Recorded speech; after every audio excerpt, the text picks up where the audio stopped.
ఒకప్పుడు ఓ శాంతమైన అరణ్యంలో జంతువులందరూ సుఖంగా ఉండేవాళ్ళు. ఒకరోజు చిన్న నక్క ఫీరో అన్నాడు, నేనే అరణ్యంలో వేగవంతమైన వాడిని. నాకు ఎవ్వరూ పోటీ కాదు. అందరూ ఆశ్చర్యపోయారు. కాచలెక్కడా తాబేలు తులా మెల్లగా నవ్వుతూ అన్నాడు, వేగం కాదు, పట్టుదల ముఖ్యం. మనమంతా రేస్ చేద్దాం.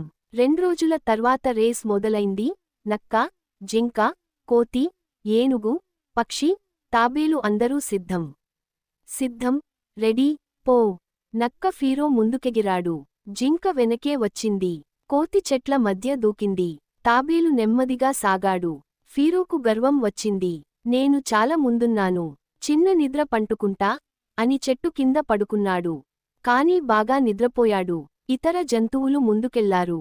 చివరికి తాబేలు కూడా నెమ్మదిగా వెళ్లి గమ్యానికి చేరాడు. ఫీరో నిద్రలేచి పరిగెత్తినా ఆలస్యమైంది. అందరూ తాబేలును జయజయలుగా స్వాగతించారు. ఫీరో నవ్వుతూ అన్నాడు, వేగం కంటే పట్టుదలే గొప్పది.